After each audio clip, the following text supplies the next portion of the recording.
Before we get to the story, I'd like to say thanks so much for visiting my new channel.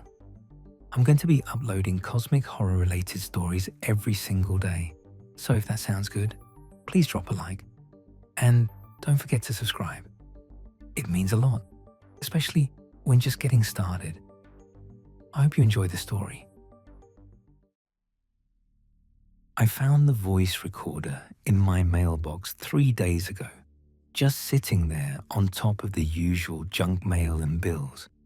This old digital recorder from like 10 years ago with my name written on it in black marker. No return address, no note, just Caleb in all caps. I should have thrown it away. I really should have. But I didn't. Instead, I took it inside my apartment, tossed it on the kitchen counter, and stared at it while I made coffee. It was one of those cheap ones you can buy at any electronics store, grey plastic, a little scuffed up, the kind of thing that could belong to anyone, except it had my name on it. I picked it up around noon, after I'd woken up properly. I work night shifts at Fletcher's Grocery on the east side of town, stocking shelves and dealing with the occasional 3 a.m. customer who really needs ice cream right now. My sleep schedule is completely backwards, so noon is basically my morning. The recorder had a green light when I pressed the power button. Still had battery. I hit play. Static for a few seconds. Then a voice. Male. Probably mid-30s. Calm, but with this edge of urgency underneath. Caleb, if you're hearing this, it worked. I know you don't know me, but I know you. Or I knew the version of you that existed before. I almost turned it off right there. Sounded like some weird prank. But something about the way he said, the version of you that existed before, made my skin crawl. So I kept listening. My name is Ian. I was part of something called the Severance Project. We had to reset things. And if you're hearing this message, it means you survived the process. It means the transfer was successful. I laughed, couldn't help it. This was obviously some elaborate joke. Maybe my co-worker Beth was messing with me. She was always pulling pranks, like the time she convinced the new guy that we had a ghost in the stockroom. This seemed like her style. Then Ian said, "You have a scar on your left ankle from when you were 7. You fell off your bike trying to jump a ramp you built out of plywood and cinder blocks. Your mother's maiden name is Corver. You're terrified of deep water because you almost drowned at Lake Hartley when you were 12, even though you tell people you just don't like swimming." The recorder slipped out of my hand and clattered on the counter. Nobody knew about the bike thing. I'd never told anyone the real story about why I don't swim. My mum knew, obviously, but she was the only one. And my mum's maiden name? That's not something that just comes up in conversation. I don't even think Beth knows my mum's first name, let alone her maiden name. I picked up the recorder with shaking hands and kept listening. "These details are your anchors," Ian continued. "They're what helped me find you on the other side. If you can hear this message, these things still mean something to you, then enough of you survived intact." My coffee sat forgotten on the counter, getting cold. I stood in my kitchen, holding this recorder, feeling my heart pound in my chest. I checked my apartment. All the windows were locked. Door was locked with a deadbolt I always use. No signs anyone had broken in. I live alone in a pretty secure building on the 3rd floor. There's no way someone had been inside gathering information about me. But the details Ian mentioned were real, specific. personal. I sat down at my kitchen table and played the message again from the beginning, then again, and again. By the time I had to leave for work, I'd listened to it 6 times, and I had started to notice something else, the background noise on the recording. It wasn't just static. There were sounds behind Ian's voice, faint, but there, like machinery, or maybe wind, something moving that I couldn't quite identify. The drive to Fletcher's usually takes about 20 minutes. I know every turn, every light, every pothole. I could do it in my sleep. That night, I had the recorder in my passenger seat, and I kept glancing at it, like it might explode or disappear or do something else that would prove this was all just a weird dream. I pressed play again at a red light. "I know this is hard to hear," Ian's voice said. "I know you're probably thinking this is a joke or that I'm crazy. But I need you to pay attention to your surroundings. Really pay attention. You're going to start noticing things that don't quite add up." The light turned green. I drove, but I was barely watching the road. Everything looked normal. Same strip malls, same fast food places, same gas stations I passed every night. "There was an event," Ian continued. "I can't tell you exactly what it was because the details don't translate well to where you are now. But it was going to destroy everything. Everyone. We discovered it too late to stop it. We only had one option left." I pulled into the Fletcher's parking lot. The same cars were there that were always there. Beth's blue sedan with the dent in the passenger door. Mr. Fletcher's truck with the company logo on the side. The beat-up Honda that belonged to Dennis, the overnight manager. We had to separate human consciousness from physical reality before the event occurred, Ian said. "The recorder you're holding exists in the after. It's proof that the transfer worked, that you worked." I sat in my car for 10 minutes, just listening.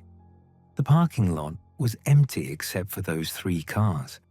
It was always empty except for those 3 cars. I'd never really thought about that before. Where were all the other customers' cars? The store was open 24 hours, but the parking lot was always mostly empty during my shifts. When I finally went inside, everything felt wrong. Not obviously wrong, not horror movie wrong, just slightly off.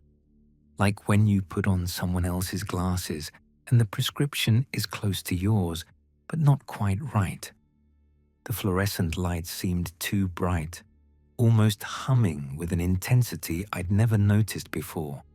Sounds were muffled, like I was hearing them through a wall. The usual store sounds were there, the buzz of the freezers, the soft music playing overhead, but they all felt distant, disconnected. I clocked in and found Beth restocking the cereal aisle. She was putting boxes of Cheerios on the shelf, same as she did every night. Always Cheerios first, then Frosted Flakes, then the store brand stuff. "Hey," I said, "what did you do yesterday?" She looked up and smiled, same smile as always. "Oh, you know, the usual." "Like what though?" Her smile didn't waver, didn't change at all. "Just the usual stuff. Work, home, nothing exciting. You?" "Same, I guess." I waited for her to elaborate, but she just went back to shelving Cheerios. The boxes made a soft sound as she pushed them into place, one after another, perfectly aligned. I tried to think about what I'd done yesterday, or the day before. Everything before finding the recorder was fuzzy, like trying to remember a dream an hour after waking up. I remembered being at work. I remembered being at home, but the details were gone. What had I eaten? Who had I talked to? Had anything interesting happened? Nothing, just vague impressions of routine. I excused myself and went to the break room. The recorder was in my pocket. I pulled it out and hit play, skipping ahead to a part I hadn't heard yet. "You won't remember the before clearly," Ian said. "That's by design. The framework needs you to believe this is real, that this has always been your life. But you're going to start noticing gaps, conversations that don't go anywhere, people who seem like they're reading from scripts, places you can't quite get to." I thought about Beth's answer. The usual? What did that even mean? What was her usual? Did she have hobbies, friends, family? I'd worked with her for what felt like months, maybe longer, but I couldn't answer any of those questions. "We couldn't save bodies," Ian continued. "Only consciousness. We created what we call the framework. It's a construct that mimics reality closely enough that transferred consciousness won't reject it. Everyone who made it through would wake up believing everything was normal, that nothing changed." My hands were shaking again. I put the recorder on the break room table and stared at it.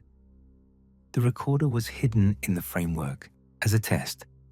If you found it, if you could hear it, then the framework is stable enough to hide intentional anomalies, stable enough to last. I went back out to the floor, worked my shift, stocked shelves, helped customers. Everything felt like I was watching myself do it from somewhere else, like I was a passenger in my own body. Around 2 a.m, I realized something. The customers were the same, not the same types of customers, the exact same people, in the exact same order, wearing the exact same clothes. First was the old woman who bought cat food and tomato soup. She always wore a blue cardigan and walked with a slight limp. Then the college kid getting energy drinks, always in a hoodie with headphones around his neck.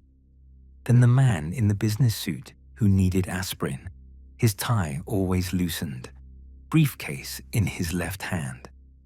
Every night, same order, same items, same small talk. The old woman always said "thank you, dear," when I helped her reach the cat food on the top shelf. The college kid always joked about needing the energy drinks to survive finals week. The businessman always apologized for coming in so late, said something about working late at the office. How had I never noticed that before? I watched them more carefully that night. The old woman came in at 1:30 exactly, not around 1:30, exactly 1:30. I checked the clock. When she left, I checked again. 10 minutes every time. She was in the store for exactly 10 minutes. The college kid at 2:15, 8 minutes. The businessman at 2:45, 6 minutes. Like clockwork, like a program running. When my shift ended at 6, I didn't go home. I got in my car and started driving. Just driving, no destination. I wanted to see how far I could get. I wanted to prove Ian's message wrong. I made it to the highway, took the exit I'd taken 100 times before when heading to visit my mum upstate.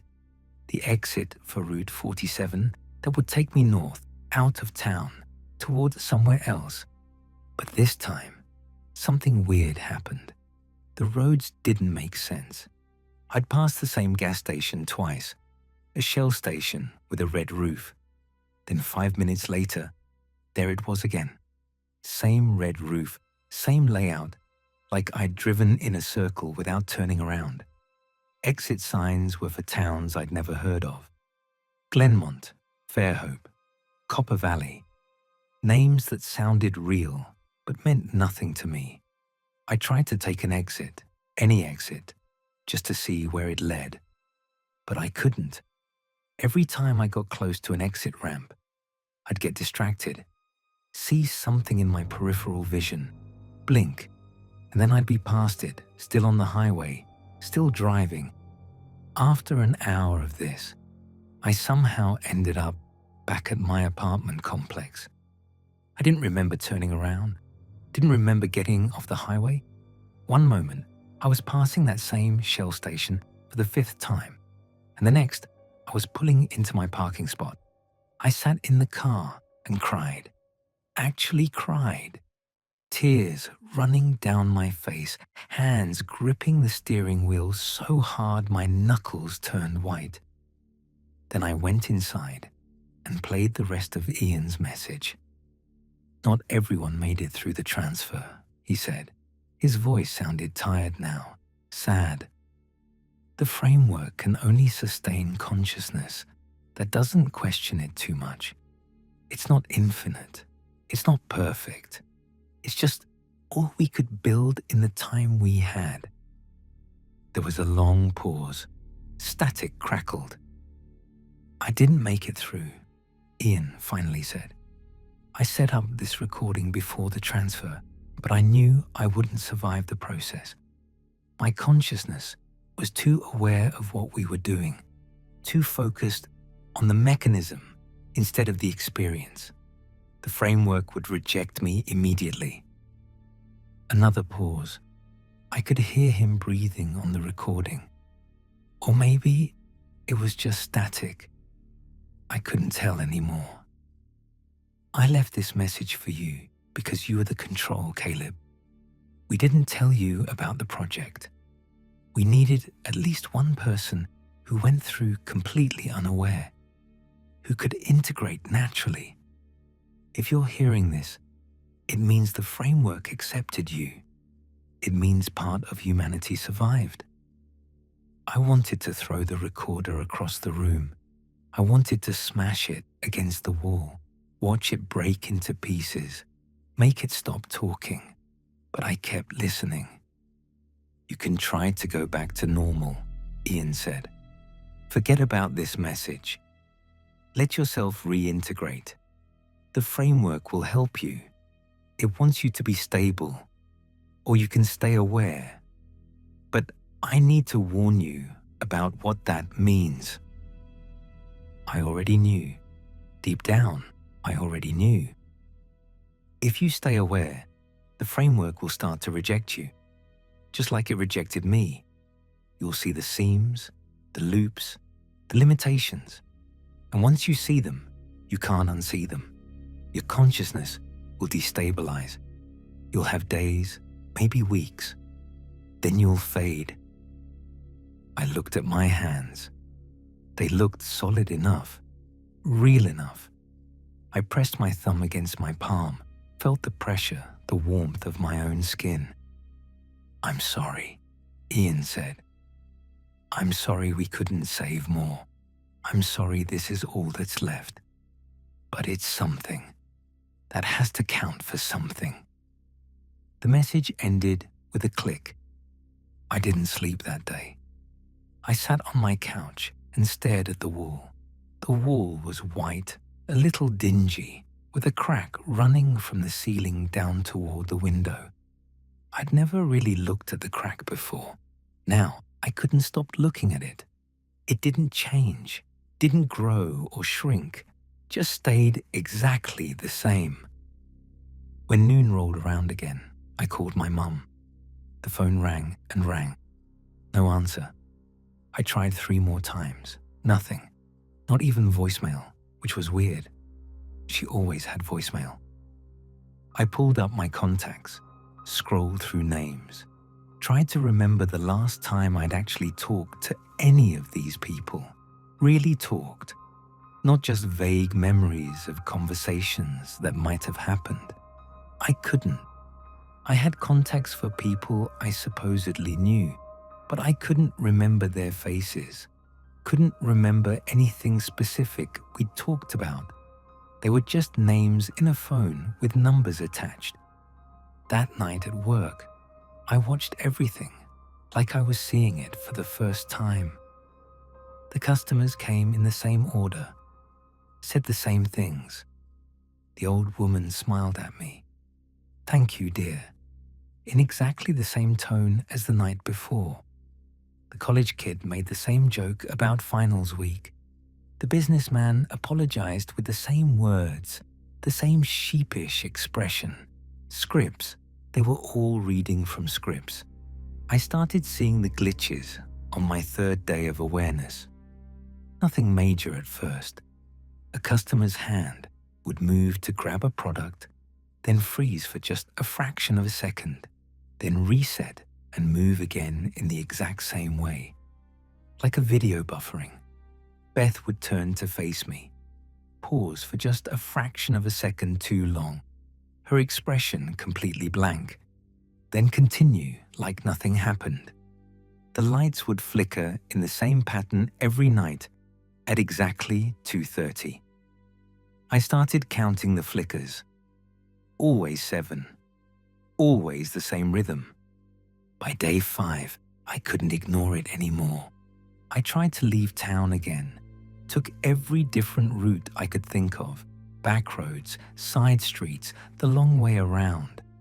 Every single one looped back to the apartment or to Fletcher's. The world outside those 2 points didn't fully exist. It was like a video game with boundaries you can't cross, except instead of hitting an invisible wall, you just find yourself turned around without realizing when it happened. The transition was smooth, too smooth. 1 second, you're driving away, convinced you're making progress, and the next you're back where you started. I tested other things, tried to go to places I'd never been. There was a movie theater I'd always meant to check out on the south side of town. I drove there, followed the directions exactly, but I never arrived. The roads just kept going, turning, looping. After an hour, I was back at my apartment. Tried to have a deep conversation with Beth. Asked her about her childhood, her family, what she wanted to do with her life. She'd respond, but her answers were always vague, surface level. "Oh, you know, typical childhood, nice family, just taking things one day at a time." She couldn't tell me anything specific, her parents' names, where she grew up, what school she went to, just the usual and "you know how it is," and other phrases that meant nothing. I started seeing other people glitch too. The grocery store manager, Dennis, would sometimes freeze mid-sentence, his mouth open, eyes blank, then continue like nothing happened. Customers would walk down aisles in exact patterns, turning at exact moments, reaching for products with identical movements. The framework was showing me its limitations. On day 7, I felt it. A pulling sensation, like something was trying to disconnect me. It started in my chest and radiated outward, this weird tugging feeling that made my breath catch.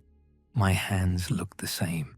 My reflection in the bathroom mirror looked normal, but I could feel myself becoming less solid, less there.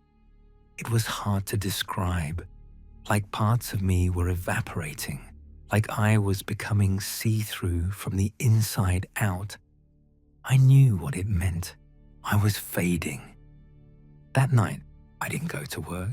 I called in sick, and Dennis didn't even question it, just said, "Okay," in his flat voice and hung up. I stayed in my apartment with a recorder. I played Ian's message one more time. "If you're hearing this, it worked," his voice said. "We saved what we could."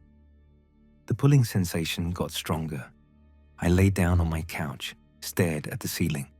The same ceiling I'd been staring at for what felt like forever, but also maybe just days. Time was getting weird, hard to measure. I thought about Beth and Dennis and all the other people in the framework. The old woman with her cat food, The college kid with his energy drinks, the businessman with his aspirin. They seemed happy enough. They didn't know they were running on loops. They didn't know the world was smaller than it should be, limited, contained. They just existed, going through their routines, unaware. Maybe that was better. Maybe knowing was the curse, not the blessing. Maybe Ian was wrong to leave me the message. Or maybe he wasn't wrong. But the message should have been destroyed. Should have stayed hidden. Should have been found by no one. I closed my eyes and tried to remember the before. Tried to remember what the real world had been like before the event, before the transfer, before everything became the framework. Nothing came, just fuzzy impressions that slipped away when I reached for them. The harder I tried to remember, the faster the memories dissolved, like trying to hold water in your hands. The pulling got stronger. I could feel edges of myself starting to dissolve. My fingers felt light, insubstantial. When I held them up to the light, they looked normal, but the sensation was all wrong. I had a choice, I realized. I could fight it, stay aware, and fade into nothing over the next few days or weeks. Or I could let go. Forget about the message. Let the framework pull me back in and smooth over the gaps in my consciousness.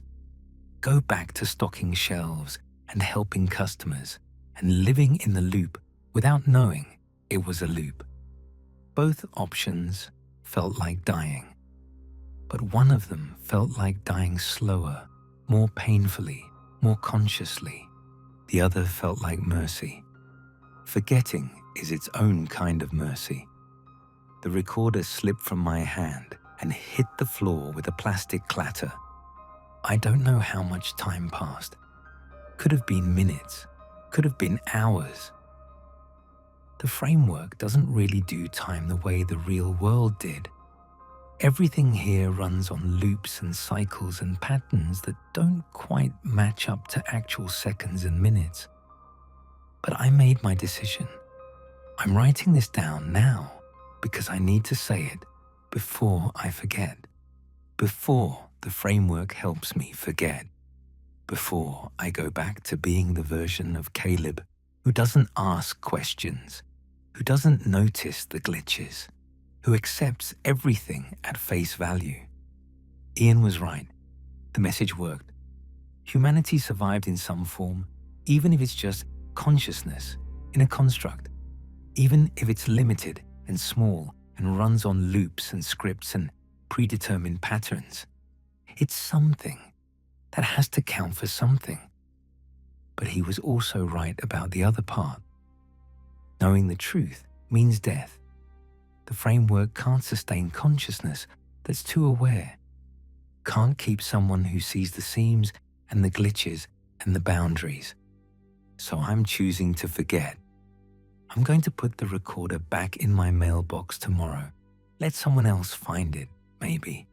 Or maybe it'll disappear back into whatever part of the framework Ian hid it in. It doesn't matter. What matters is that I'm going to wake up tomorrow and go to work and help the old woman get her cat food and joke with the college kid about finals week. I'm going to exist in the loop and be okay with it. Because the alternative is nothing. And I'm not ready for nothing yet. None of us are. If you're reading this somehow, if there's any way for this to reach beyond the framework, just know that we're still here. Some version of us survived. We're living in a smaller world with fuzzy edges and repeating patterns, but we're living. That has to count for something. It has to. The pulling sensation is fading now. I can feel the framework reaching for me, ready to smooth everything over, ready to make me forget about Ian and the message and the loops and the glitches and the terrible truth of what we are. I'm going to let it. I'm choosing the mercy of forgetting. And tomorrow, when I wake up at noon and get ready for my shift at Fletcher's, I won't remember any of this. I'll just be Caleb again. Regular Caleb who stocks shelves and drives the same route to work and lives his small life in his small world. Maybe that's not so bad. Maybe that's enough. Maybe being unaware in a limited existence is better than being aware in an infinite nothing. I can feel it happening now. The memories are already getting fuzzy. The recorder on the floor is just a recorder.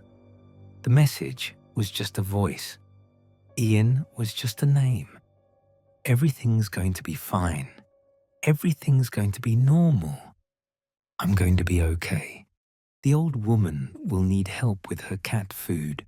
The college kid will make his joke. The businessman will apologize.